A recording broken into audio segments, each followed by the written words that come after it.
my favorite time of year, and I won't lie, this is the most homesick I have been since I moved from New Orleans.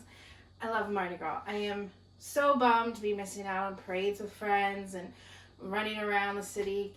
I love everything about it, from the king cake to the food to the beads. You can get them in a perfectly family-friendly way for those who aren't from New Orleans. So to ease my homesickness and to celebrate the greatest time of year, the biggest free party all around, we're going to be making some wonderful New Orleans food today. We're going to be making a roast beef debris po' boy and a shrimp creole side dish. And then we're going to, for dessert, have cream cheese king cake. Because what's Mardi Gras without the king cake? So let's go get some music on and let's get into it. So to get started, we're going to first want to get our meat out. We're going to take our meat and we're going to slice little slivers into it and stuff it with fresh garlic before we slow roast it.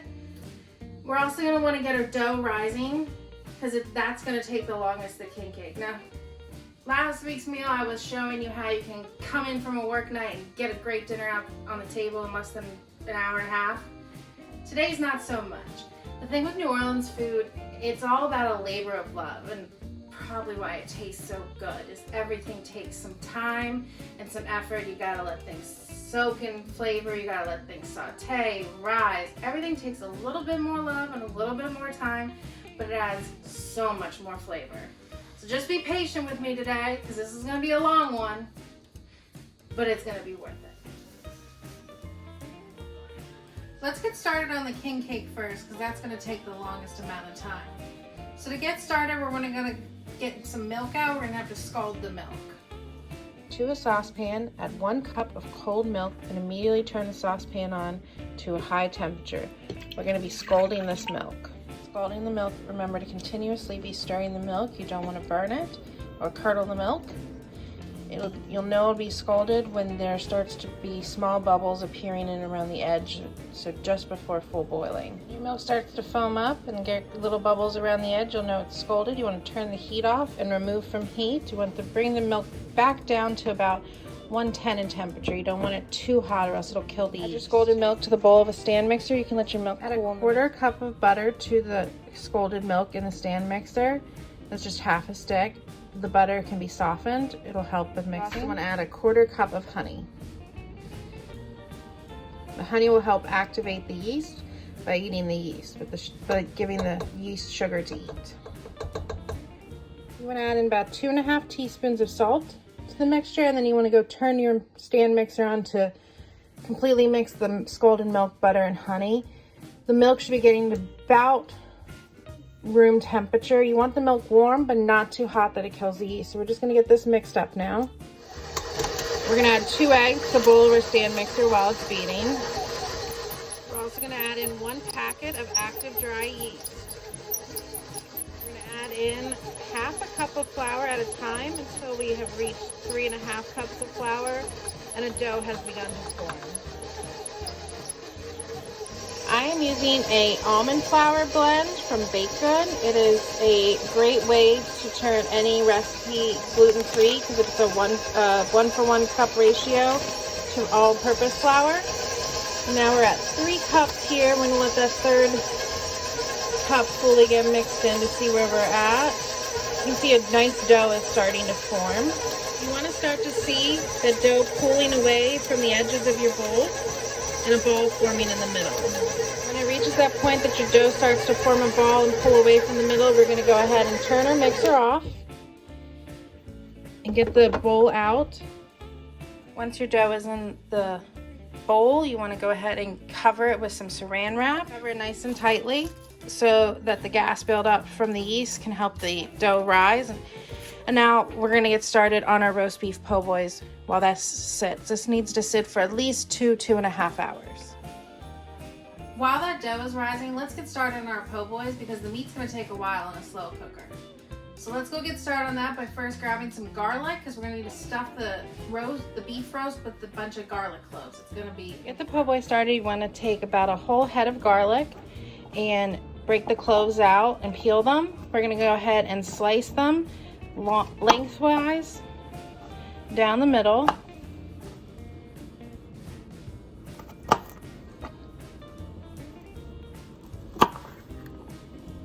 You're then gonna get your roast out. You wanna use either a chuck roast or a top round roast. You're just gonna puncture the meat throughout in various spots because we're gonna stick all the garlic cloves in these puncture spots and just kind of push it down into the little hole. If you can, I would suggest using a multi-cooker for this. I'm using the Power XL. It allows me to do everything from air fry to deep fry sous vide. I'm gonna get my Power XL on and turn it to saute and get the pan hot. And while I do that, I'm gonna get the meat that is now full of garlic cloves, coated in some salt and pepper, and a little bit of Slap Your Mama. Once you have all the garlic in your meat, you wanna go ahead and just finish it off with some seasoning. I'm using a little bit of salt, pepper, tiny bit of Slap Your Mama, and I'm using this buttery steakhouse seasoning just for some extra flavor. By the time you have your meat all seasoned, your pan should be nice and hot. You wanna go ahead and get your meat in there so you can sear all the edges. Yeah, you should hear that nice good sizzle. Well, you don't need to fully cook the meat. You do want to make sure you get it nice and seared on all the sides. So you start to get a nice little crust to it. That crust and the buildup on the pan is going to add so much flavor when we turn this into a slow cooker. That's why it's really important to use a multi-cooker. Because if you did this in a separate saute pan, you could easily transfer it to a slow cooker, but you would lose all this buildup of flavor that is just going to add so much to the meat later. Now that our meat is nice and seared, we want to go ahead and turn our multi-cooker into a slow cooker. We want to set a timer for about 6.5 hours on a lower temperature of 190. I'm going to add in 2.5 cups of beef broth. I like to pour it right over the meat so all that seasoning that was on top gets blended into the broth and to start to build our gravy for later. And then we're gonna stick the lid on this and walk away. At this point, we're just gonna let our dough rise and our meat slow cook. And we'll come back later tonight and work on dinner. Go ahead and put the lid on. Now let our meat sit. We'll come back when we're ready for dinner in about 6.5 or so hours. The meat will be ready to shred and be delicious for some po' boys. Now that our dough's been rising for a couple hours, we want to make the filling to put inside of our king cake. We're going to do a classic cream cheese king cake. It's always been my favorite. It's what I've been craving since I moved away. So that's what we're going to work on now. To start this filling, you want to take a 8-ounce block of cream cheese and put it in your stand mixer. You're going to turn the stand mixer on. You're going to beat this till it's nice and really smooth, kind of getting a little bit fluffy. And to it, we're going to add a cup of powdered sugar. Once the cream cheese and the powdered sugar have thoroughly mixed together, you want to add in about a 1/4 teaspoon of almond extract and 1/2 teaspoon of vanilla just to give it a little sweetness. Now that our filling's made, we want to go ahead and get our dough out that's been rising, and we're going to put it on a floured cutting board or floured work surface. We're going to roll it out in a nice sized rectangle. We're going to cover it with this delicious looking filling. Sprinkle some cinnamon sugar on it. Now you can either take about a cup of sugar and mix in 2 tablespoons of cinnamon and make your own cinnamon sugar. You can also easily buy cinnamon sugar. I'm going to be using the Cinnamon Toast Crunch seasoning. They sell it at Sam's Club. They might sell it at Walmart too. It's just the same blend that would be on Cinnamon Toast Crunch. It's going to make perfect in the king cake. So we're going to get that started. Now that we have our dough on our work surface, we're just going to go ahead and roll it out into a rectangle so we get the filling on top of it and roll it back up. You want to get your dough into a rectangle so you can go ahead and scoop on your cream cheese filling, and we're going to smooth it out.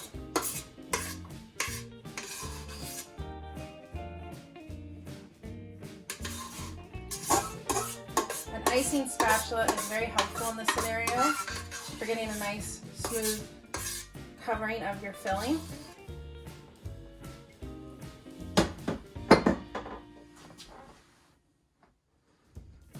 You want to do the rectangle because we're going to carefully roll it lengthwise into a nice log.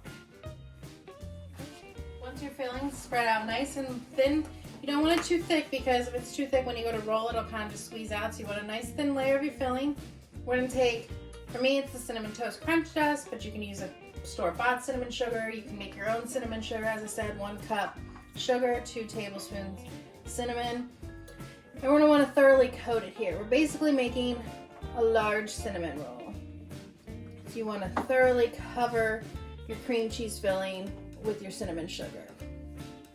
You're gonna wanna carefully roll your dough lengthwise into a nice big long snake-like log. I'm gonna get that done here.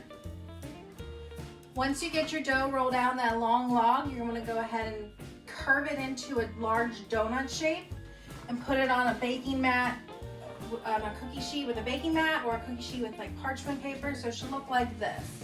We're gonna get this covered. We're gonna turn our oven up to 350. I'm gonna let the oven come up to temperature and let the king cake rest on top of the oven in the warm kitchen to give it some time to rise again. And after about an hour, we can go ahead and put it in the oven.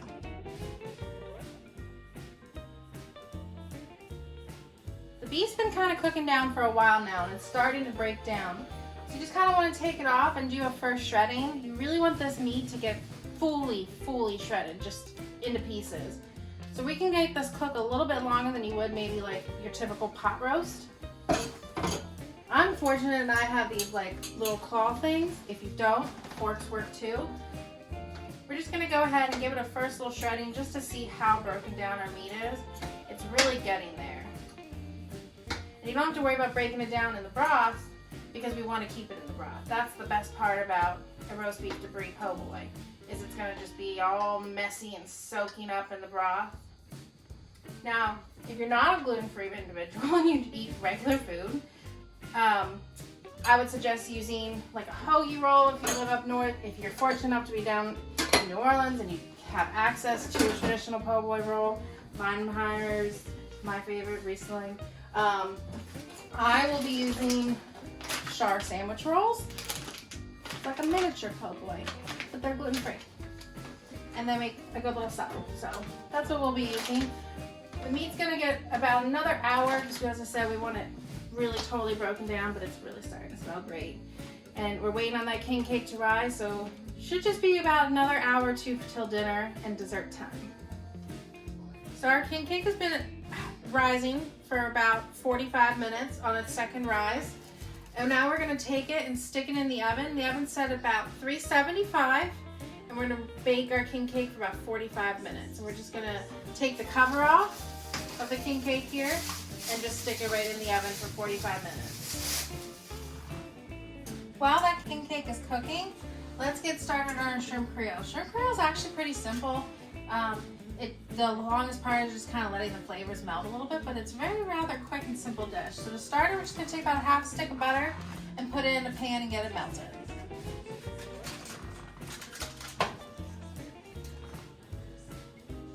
While that butter is melting in the pan for the shrimp creole, we're gonna need to make our trinity. Our trinity is a bell pepper, an onion, and a little bit of celery.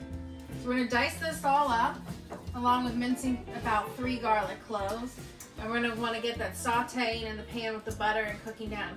It's the simplest things, onion, celery, bell pepper, but there's nothing better to me than the smell of a trinity cooking. It's incredible.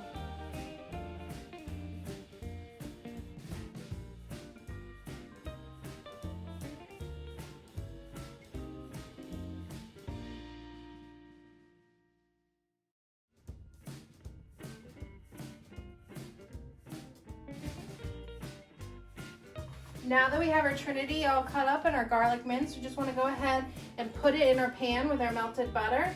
And we're going to saute this down until the veggies are nice and soft and the onions are translucent. While those veggies are cooking down, let's give our roast beef a final shredding. It should be good to go by now. Once the meat's all shredded, I like to put in about half a teaspoon of browning sauce. Kitchen bouquet, for example. It just kind of darkens up that broth to it, and it also will kind of give it a little bit more flavor. You can see the beef is all shredded, and it's a nice dark rich color. We're actually just going to switch our cooker to warm, and we're going to let this just sit and wait until we're ready to assemble our po' boys. Now that our veggies are starting to cook down, we want to add in about half a teaspoon of cornstarch.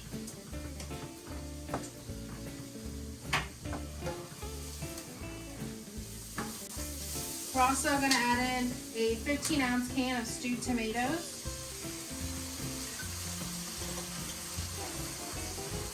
We're also going to want to add in an 8-ounce can of tomato sauce. We want to add in about half a teaspoon or so of hot sauce, but also keep towards your own liking. If you're not big on heat, go a little less.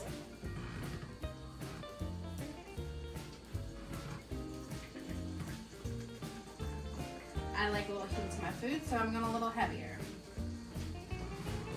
I'm going to add in about a tablespoon of Worcestershire sauce.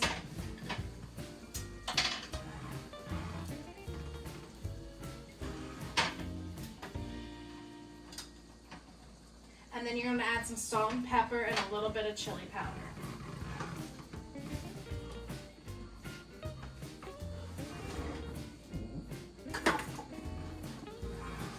Chili powder, you want to use about a teaspoon.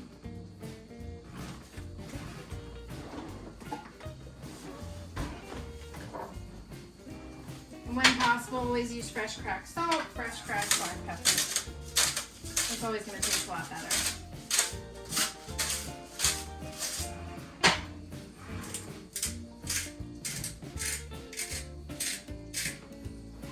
I'm just going to mix this and then let it simmer for about 15 minutes. On low, medium low. While the veggies and the tomato sauce for the shrimp creole are kind of simmering and just gathering flavor, we're going to get the rice going. Shrimp creole, you want to serve over rice. I suggest a basmati rice. In a pinch, if you want to use any white rice, that is fine. Rice you can cook in a regular saucepan. It's a 2-to-1 ratio, so 2 cups of water, 1 cup of rice. And you can cook it until all the water is absorbed. I always like using a rice cooker. I find it much more simple and kind of guaranteed. It's definitely an investment piece. I suggest putting it in your kitchen, and not even that big of an investment. Most rice cookers run, like a simple basic one like this is only like 15, 20 bucks during a sale at any department store. So let's get the rice on, and we're gonna add our shrimp to our shrimp creole. To our shrimp creole base, we're gonna add the shrimp. I'm using about a 60-80, so a small shrimp, about 2 cups worth. We're just gonna put it in there and get it mixed in with the sauce nicely. Try not to splatter. We get the shrimp completely coated in the sauce. We're just gonna turn the temperature down to nice low just to do a light simmer and get the shrimp fully cooked. King cake is almost done in the oven. Our shrimp creole is simmering. Our rice is cooking. Our po' boys are just about ready to be assembled. Let's make the icing for our king cake now while we have that little bit of break in between everything going on. The icing is super simple. It's just going to be about 2 tablespoons of milk to 1.5 cups of powdered sugar and about a teaspoon of vanilla for flavor. I'm gonna add a little bit of almond extract because I personally love almond extract. It's gonna be a nice thin icing glaze that we're just gonna put on top and cover it in some purple, green, and gold sprinkles. Once we have the powdered sugar in the bowl, we're just gonna go ahead and put in about a teaspoon of vanilla. I want a dash of almond extract because I personally just love the flavor of almond in my icing on my king cake. And then we just need about a tablespoon of milk. We don't want it too thin, but we don't want it too thick either. Go ahead and mix this all together. If we need to add any more milk to our glaze, then we can add it. But it's a nice, simple icing glaze. As soon as we get this finished mixing, we can go ahead and pull that king cake out of the oven. Our king cake is out of the oven, has a nice golden brown. Mine's gonna look a little different than what you're probably gonna make at home because you're probably gonna use regular all-purpose flour. I'm using an almond flour blend, so it kind of bakes different. The dough makes a little different. It's a little denser, but it's gonna be delicious nonetheless. And we work with what we can, right? So while it's hot, you wanna take this glaze so it kind of just pours all over. I'm just gonna scoop that glaze on there. And when the glaze is covered when you've covered the king cake with the glaze, you're gonna wanna add your purple, green, and gold sprinkles. Now, if you live in an area like I do now, where it's not so easy to get Mardi Gras themed items, you can make your own purple, green, and gold sprinkles and sanding sugar simply by taking granulated sugar and a few drops of food coloring until you get the desired color you want. So essentially you can make your king cake any color and any design you want to do.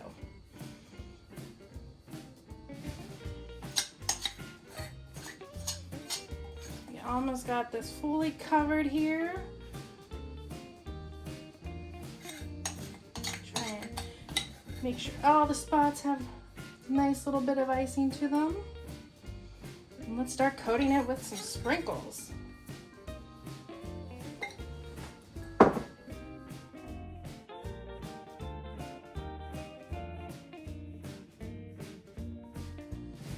Our king cake is done.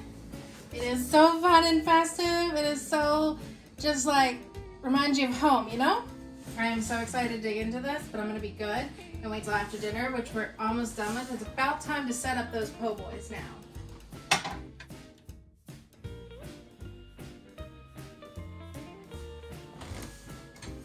To start our po' boy, you're gonna wanna take your bread, whatever type of loaf you're using, you're gonna cut it down lengthwise. Like now, everybody's gonna want their po' boys dressed a different way. The traditional way, if you wanna do a fully dressed po' boy, would be lettuce, tomato, and mayo.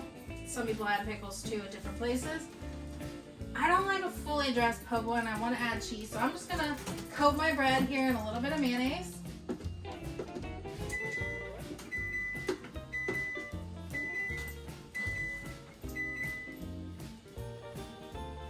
That noise you hear is I got my oven back up to 375. It was on 375 for the king cake. So if you're making this all in the same order I am, your oven should already be about 375. If you turn it off, you might have to heat back up. If you're just making the po' boys, get your oven up to about 375 because you want to get your meat and cheese all melted together. Once you have the mayo on your bread, you want to just go ahead and lay down a couple slices of cheese. Use whatever kind of cheese you want. I'm using Munster. Whatever kind of cheese you like. Now traditionally you would have some shredded iceberg lettuce. I don't have that, so I'm just going to put a couple leaves of romaine down with my meat. Once you have your po' boy dressed how you're going to want it, so if you want some like tomato slices, you can put them on here. If you want pickles, you can add it. I just have lettuce, cheese, and mayo. You're just going to take your meat out of your slow cooker. Use a slotted spoon to get some of the gravy off. We're going to top it with gravy after we've toasted it a little bit. And you're just going to want to spread on a nice heaping amount of that shredded beef. A roast beef po' boy should be overflowing. It should be messy. It should require a roll of paper towels to go with it. You don't want to bite into a roast beef po' boy and not have roast beef. So fill that roll up. I'm going to take it and put it on a baking sheet and just let it cook at 375 for about 5 minutes just to kind of melt that cheese down, get everything nice and blended together. While that is in the oven for about 5 minutes, our shrimp creole is all nice and done. Our shrimp are cooked. The tomato base has a really wonderful color to it. I just heard the ping of my rice cooker. That means our basmati rice is ready. So we're gonna get this all plated. The po' boy will be ready. It's almost time to dig in. I am so excited for this dinner.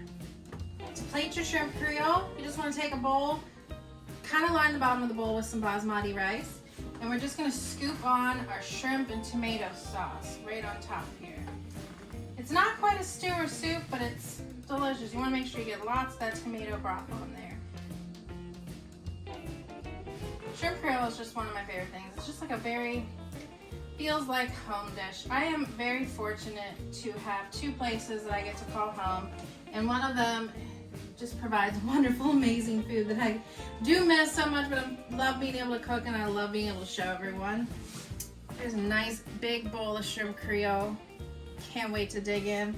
Let's pull that po' boy out so we can just get into this.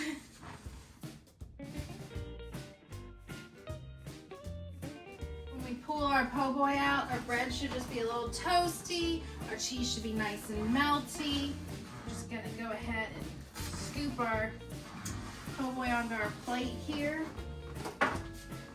Now we're gonna drench it in that amazing garlicly, beefy, delicious gravy that we made earlier.